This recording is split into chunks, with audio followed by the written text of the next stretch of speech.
नमस्कार, स्वागत है आपका हॉर्नबिल टीवी में और मैं हूं आपके साथ शिखा सकलानी। बुलेटिन की शुरुआत करते हैं खबरों के साथ। मुख्यमंत्री पुष्कर सिंह धामी ने सचिवालय में राज्य स्तरीय बैंकर समिति की बैठक की अध्यक्षता की। ऐसे में सीएम ने ऋण जमा अनुपात बढ़ाने पर विशेष ध्यान देने के निर्देश दिए। साथ ही कम ऋण जमा अनुपात वाले जिलों में ऋण जमा अनुपात बढ़ाने के लिए नियमित शिविरों के आयोजन करने के भी निर्देश दिए गए। इसके अलावा बागेश्वर, पौड़ी, अल्मोड़ा, रुद्रप्रयाग, पिथौरागढ़ और टिहरी में कम ऋण जमा अनुपात पर सीएम ने नाराजगी भी व्यक्त की। उन्होंने कहा कि ये सुनिश्चित किया जाए कि सरकार की विभिन्न जन कल्याणकारी योजनाओं का लाभ लेने के लिए लोगों को कोई परेशानी न हो।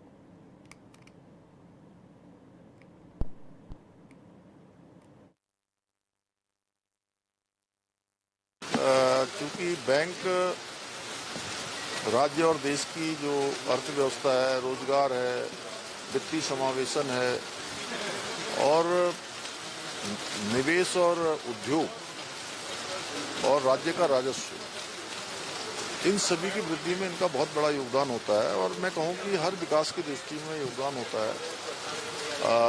अच्छा, हमारे राज्य के अंदर बैंकों के सहयोग से काफ़ी सारे एमएसएमई सेक्टर में काफ़ी अच्छा काम हुआ है, होम स्टे के क्षेत्र में काफ़ी अच्छा काम हुआ है और कुछ जनपदों में ज़रूर अभी बहुत काम करने की आवश्यकता है। तो हमने कहा है कि वहाँ पर रोजगार का सृजन हो, महिलाओं को प्राथमिकता पर रख के काम हो, उनको ऋण उपलब्ध आसानी से हो जाए, केवल दस्तावेजों की त्रुटियों के कारण से वो किसी सरकारी योजना के लाभ से वंचित न रहें।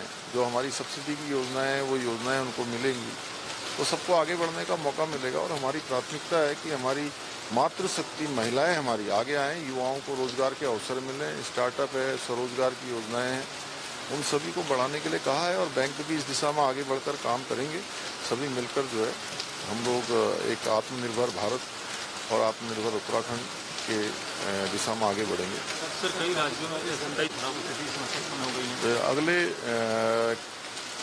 एक सप्ताह से भी अधिक का समय रेड अलर्ट का है और उसके लिए सभी जगह लगातार समन्वय स्थापित किया गया है, सारी सूचनाएं दी जा रही हैं और सभी प्रकार के प्रबंध भी किए गए हैं और यात्रियों को भी एक पहले सूचना जो मौसम की है वो दी जा रही है, जिससे कि जो है कोई भी आपात स्थिति हो तो आपात स्थिति में हम लोग जो है ठीक प्रकार से काम कर।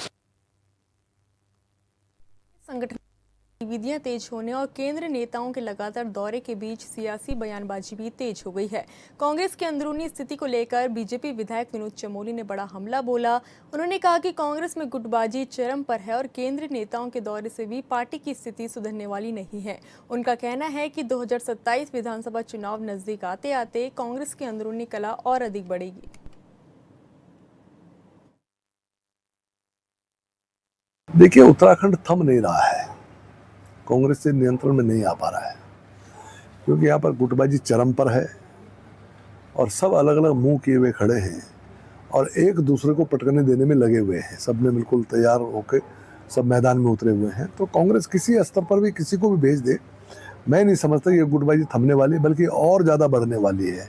क्योंकि जब कोई बाहर से नेता आता, अगर उसने एक को तवज्जो दे दिया तो दूसरा उसको पटकने में लग जाता है। कांग्रेस की जो स्थितियाँ बनी हुई है, तो चाहे कितने भी दौरे कर लें, कांग्रेस की स्थिति सामान्य होने वाली नहीं है और चुनाव आते आते स्थिति और भयानक होनी है और भयावह होगी और कांग्रेस में किसी का नियंत्रण मुझे आज की डेट में दिखाई नहीं पड़ता। उत्तराखंड में विधानसभा चुनाव से पहले कांग्रेस ने संगठन को मजबूत करने की कवायद तेज कर दी है। इसी क्रम में अखिल भारतीय कांग्रेस कमेटी के राष्ट्रीय महासचिव केसी वेणुगोपाल 2 दिवसीय उत्तराखंड दौरे पर देहरादून पहुंच चुके हैं। प्रदेश कांग्रेस कार्यालय पहुंचने पर पार्टी नेताओं और कार्यकर्ताओं ने उनका भव्य स्वागत किया। इस दौरान कांग्रेस की महिला प्रदेश अध्यक्ष ज्योति रौतेला ने कहा कि केसी वेणुगोपाल के दौरे से प्रदेश के कांग्रेस नेताओं और कार्यकर्ताओं में नया उत्साह आया है। संगठन केसी वेणुगोपाल जी आए हैं, वो सीनियर लीडरशिप से, डिस्ट्रिक्ट प्रेसिडेंट से, फ्रंट ऑर्गेनाइजेशन से सबसे 1-to-1 मीटिंग कर रहे हैं और पॉलिटिकल अफेयर कमेटी की बैठक भी है। इसमें जो 2027 में हमको जो चुनाव में जाना है उसको लेके जो भूमिकाएं तय होंगी और संगठन में क्या जो भी चीज़ें हैं उन पर डिस्कशन होगा और वो कहीं ना कहीं मुझे लगता है कि 2027 की जो तैयारी है उसको एक नई ताकत देके इस प्रदेश से जाएंगे। सबसे पहले यहाँ पे मुख्यालय में उनका स्वागत हुआ, उसके बाद वो अभी जो आगे की बैठक है उन बैठकों को कंटिन्यू करेंगे। जो भी पहले से पूर्व निर्धारित जो कार्यक्रम था उनका वो यथा पूर्व ही रहेगा कि सबसे पहले वरिष्ठ नेताओं के साथ उनकी बैठक होगी, उसके बाद जिला और महानगर अध्यक्षों के साथ बैठक है, शाम को उनकी बैठक जो है अनुषांगिक संगठनों के प्रमुखों के साथ है। उससे पहले पॉलिटिकल अफेयर्स कमेटी जो अभी 2 दिन पहले गठित हुई है उनकी बैठक है। आज वो रात्रि विश्राम देहरादून में ही करेंगे और सुबह वरिष्ठ नेतागणों के साथ उनका 1-to-1 जो बैठक है उसके बाद वो दिल्ली प्रस्थान करने का कार्य करेंगे। बद्रीनाथ धाम में कथित चढ़ावा हेराफेरी के मामले को लेकर कांग्रेस ने सरकार पर हमला बोला। कांग्रेस प्रदेश अध्यक्ष गणेश कोदियाल ने कहा कि सरकार ने पहले पूरे मामले को मैनेज करने की कोशिश की, लेकिन जब मामला नहीं दबा तो निलंबन और एफआईआर की कार्रवाई की गई। कोदियाल ने कहा कि मुख्यमंत्री को शुरुआत में ही इस मामले में हस्तक्षेप करना चाहिए था। उन्होंने आरोप लगाया कि जिन लोगों पर आरोप है उन्हीं के अधीन काम करने वाले अधिकारियों से जांच कराई जा रही है। ऐसे में निष्पक्ष जांच की उम्मीद नहीं की जा सकती। कांग्रेस पहले दिन से सर्वदलीय समिति या स्वतंत्र जांच की मांग कर रही है। उनका कहना है कि ये केवल राजनीतिक मुद्दा नहीं बल्कि करोड़ों श्रद्धालु की आस्था से जुड़ा मामला है, इसलिए पूरे प्रकरण की पारदर्शी और निष्पक्ष जांच कर दोषियों पर कड़ी कार्रवाई होनी चाहिए।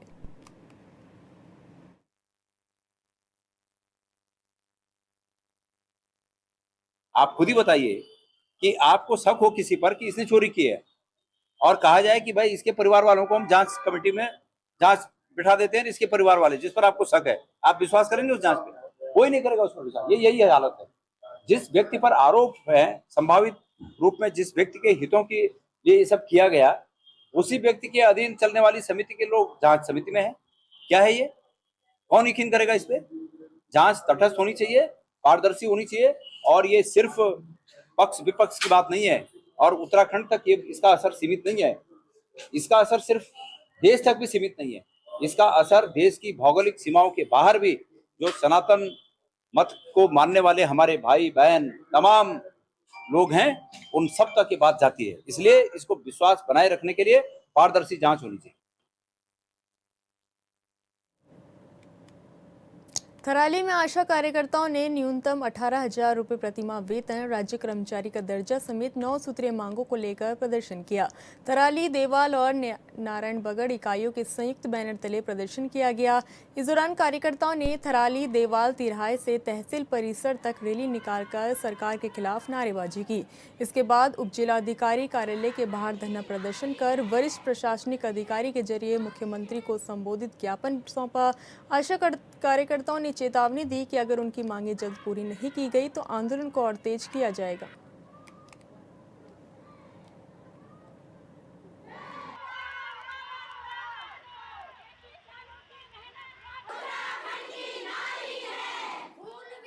हम सरकार से ये गुजारिश करने आए हैं, 21 सालों से हम काम कर रहे हैं, नौन आशा से हम लगे हुए हैं, अभी तक सरकार ने हमारी पीड़ा नहीं समझी, जिसलिए हमको आक्रोशित होकर के अपने जिला मुख्यालय पे भी धरना आज हमने करना था, लेकिन बारिश के कारण से हम यहाँ पे अपना तहसील प्रशासन के माध्यम से हम अपना ज्ञापन मुख्यमंत्री प्रधानमंत्री जी को सौंपेंगे, जिससे कि वो थोड़ा जाग जाएंगे, वो हमारी पीड़ा को समझेंगे। हमारी कुछ मांगे हैं जो हमारी आशा बहनों से है और हम लोग अपनी मांगे चाहते हैं। हम चाहते हैं कि हमें सरकारी घोषित किया जाए। दूसरी मांग हमारी ये है कि हमें एक फिक्स मानदेय दिया जाए, जिसपे हम इतनी सारी कामें करते हैं। हमें शिशु से मृत्यु से सारा मतलब जो भी हमारे ग्राम में जितने भी गांव में जितना भी डाटा होता है, टोटल हम कम से कम 20-25 डाटा देते होंगे एक महीने में। इतना सबका हमें पूरा देना चाहिए। हमें सरकार एक फिक्स मानदेय होना चाहिए। इस खबर पर ज्यादा जानकारी के लिए संवाददाता मोहन गिरी हमारे साथ जुड़ चुके हैं। मोहन, आशा कार्यकर्ताओं ने वेतन बढ़ोतरी समेत कई मांगों को लेकर सरकार के खिलाफ मोर्चा खोल दिया है और मांगे नहीं पूरी होने पर आंदोलन की चेतावनी भी दी है। ऐसे में क्या कुछ उनकी मांगे हैं? बिल्कुल, आप बताना चाहूँगी कि एक फिक्स मानदेय 18,000 मानदेय और साथ ही साथ राज्य कर्मचारी घोषित किए जाने सहित 9 सूत्रीय मांगों को लेकर आशा कार्यकर्ताओं का देवाल थराली और नारायणगढ़ का जो संगठन है संयुक्त रूप से इनके द्वारा प्रदर्शन किया गया। देवाल तिराहे से लेकर तहसील परिसर तक एक जुलूस की शक्ल में आशा कार्यकर्तियां एकत्रित होकर पहुंची और सरकार के खिलाफ जमकर उन्होंने नारेबाजी की। अपनी मांगों को लेकर उन्होंने प्रदर्शन किया है, तहसील परिसर में धरना भी दिया और साफ तौर पर कहा कि अगर उनकी मांगे नहीं मानी गई तो उग्र आंदोलन की उन्होंने चेतावनी भी दी है। मोहन, हमारे साथ जुड़ने और तमाम जानकारी साझा करने के लिए धन्यवाद।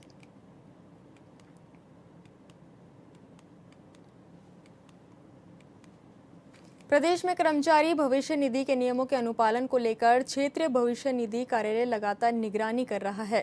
इस बीच क्षेत्रीय भविष्य निधि आयुक्त प्रथम वीवीबी सिंह ने स्पष्ट किया कि ईपीएफ कानून नियमित और संविदा कर्मचारियों में कोई भेद नहीं करता। उन्होंने कहा कि किसी भी संस्थान में कार्यरत सभी पात्र कर्मचारियों पर समान रूप से ये कानून लागू होता है। नियोक्ता की जिम्मेदारी है कि वे सभी कर्मचारियों का भविष्य निधि अनुदान समय पर जमा कराएं। उन्होंने कहा कि जहां भी नियमों के उल्लंघन की जानकारी मिलती है वहां विभाग तत्काल कार्रवाई करता है और ये सुनिश्चित किया जाता है कि कर्मचारियों को उनके अधिकारों से वंचित न होना पड़े। जो हमारा एक्ट है यह कंटेक्चुअल और रेगुलर इन दोनों में अंतर नहीं करता। ये सब पर लागू होता है समान रूप से।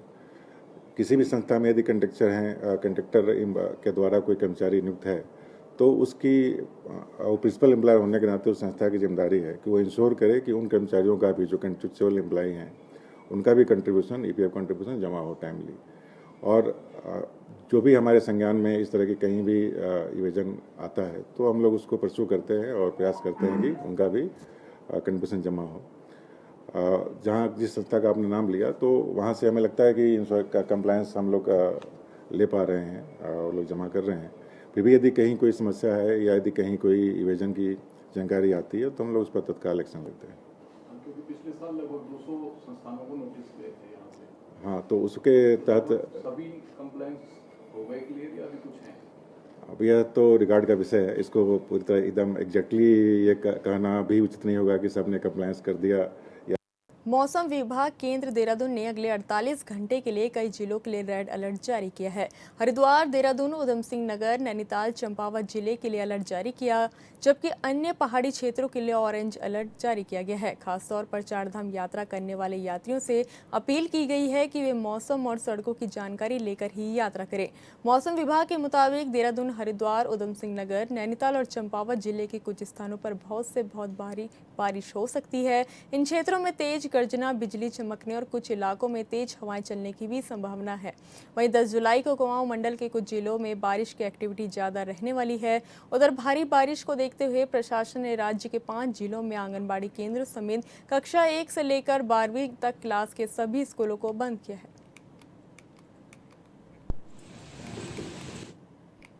जन जन की सरकार जन जन के द्वार अभियान के तहत विकासनगर ब्लॉक परिसर में बहुउद्देशीय शिविर का आयोजन किया गया। शिविर में समाज कल्याण, स्वास्थ्य, कृषि, उद्यान, राजस्व समेत कई विभागों ने अपने स्टॉल लगाकर आमजन को सरकारी योजनाओं की जानकारी दी और पात्र लाभार्थियों को योजनाओं का लाभ भी उपलब्ध कराया गया।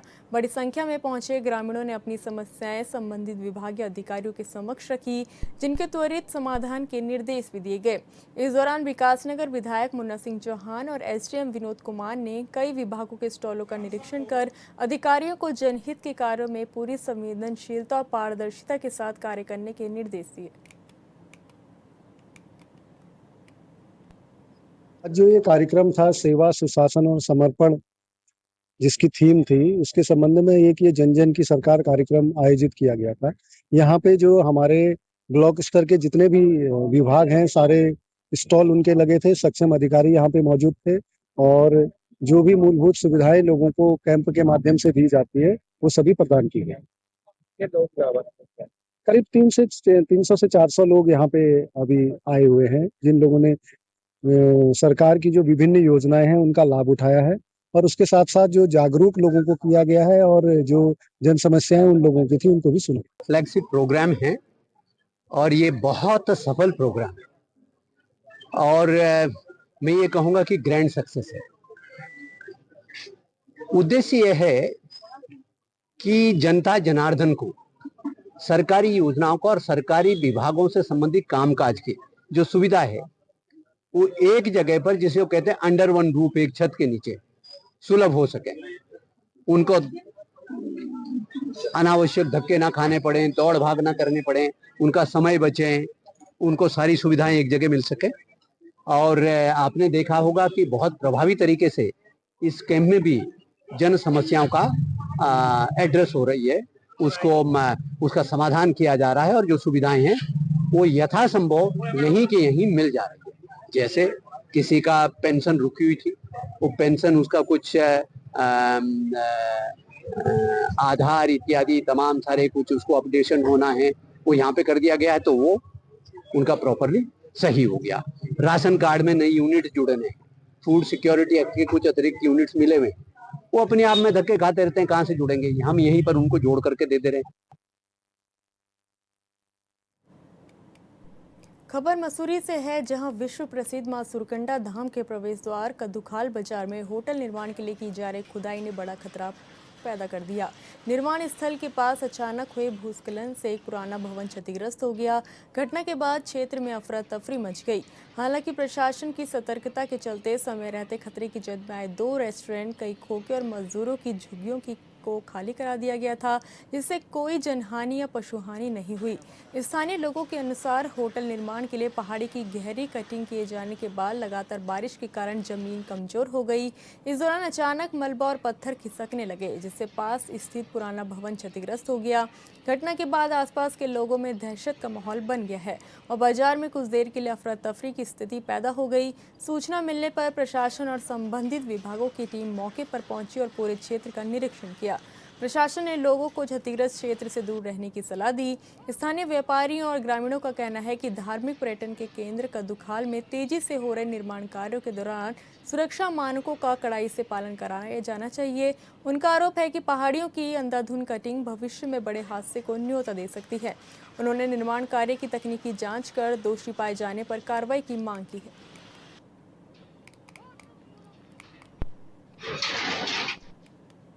उत्तराखंड में लगातार बारिश की वजह से कई शहरों में पानी भर गया। मौसम विभाग का अलर्ट जारी है, लिहाजा स्कूल, आंगनबाड़ी केंद्रों को बंद कर दिया गया। हरिद्वार के कई इलाके जलमग्न हो गए। जिलाधिकारी खुद सड़कों पर उतरे और अधिकारियों को दिशा निर्देश दिए।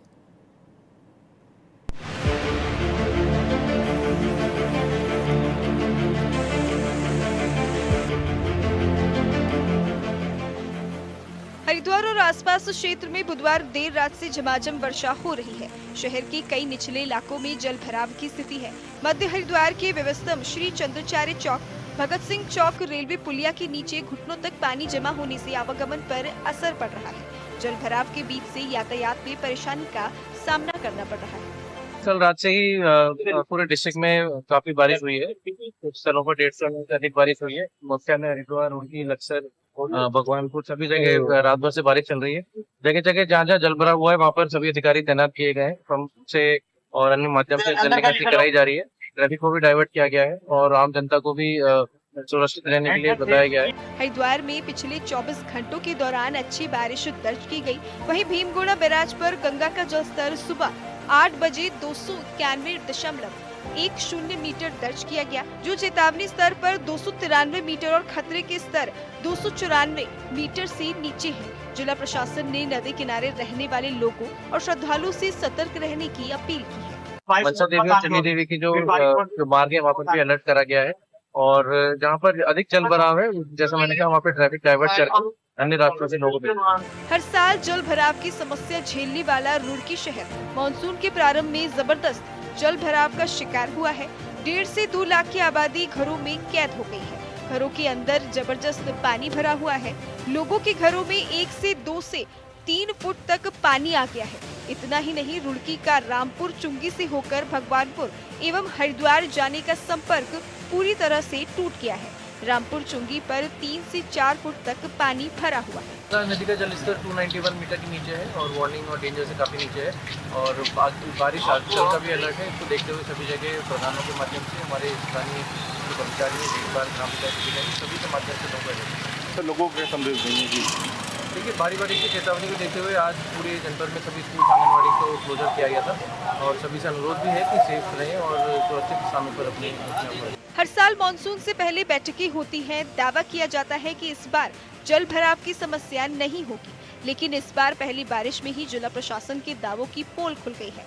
लगातार वर्षा और भारी से बहुत भारी वर्षा से रेड अलर्ट को देखते हुए जिला प्रशासन ने जनपद के सभी सरकारी, आकाशकीय और निजी विद्यालयों तथा सभी आंगनबाड़ी केंद्रों में अवकाश घोषित किया है। Bureau report, hornbill TV.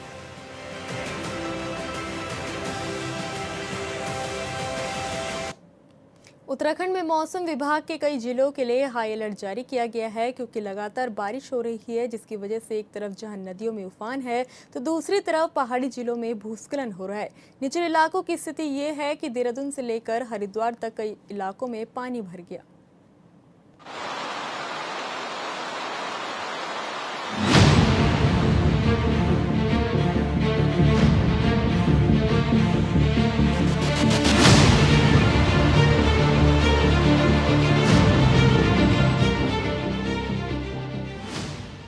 Uttarakhand में मानसून की दस्तक के साथ ही पहाड़ों पर आफत की बारिश हो रही है। प्रदेश में भारी बारिश के कारण पहाड़ पर जनजीवन अस्त व्यस्त हो चुका है। बारिश के कारण जगह जगह लैंडस्लाइड हो रहा है, जिस वजह से प्रदेश में इस वक्त करीब 71 सड़कें बंद पड़ी हुई हैं। अभी तक पंतनगर में सबसे अधिक बारिश दर्ज की गई है।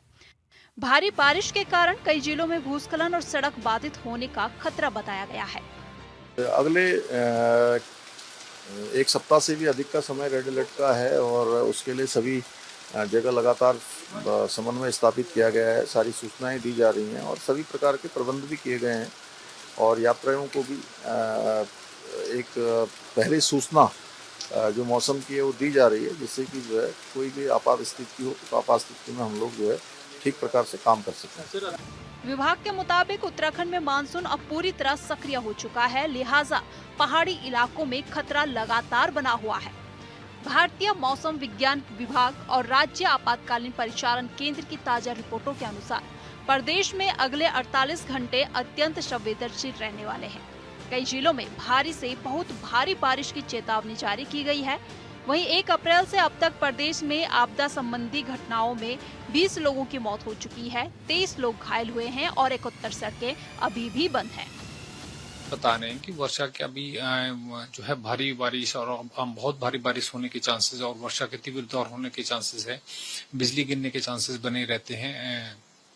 तो अभी जो है हमारा जो वार्निंग्स है ऑरेंज अलर्ट में कुछ जिलों के और ऑलरेडी ऑरेंज अलर्ट में हम देते हैं, कुछ में नाउकास्ट में भी कई बार हम अपडेट करते हैं। तो इनके मद्देनजर हमारा ऐसे मौसम में यही हिदायत होती है कि आप यात्रा को जितना हो सके अवॉइड करें और अगर बहुत जरूरी है तभी घरों से निकले, तभी यात्रा करें। और खास तौर से जो प्रभावित जो संवेदनशील क्षेत्र होते हैं वहां कम से कम उन क्षेत्रों को से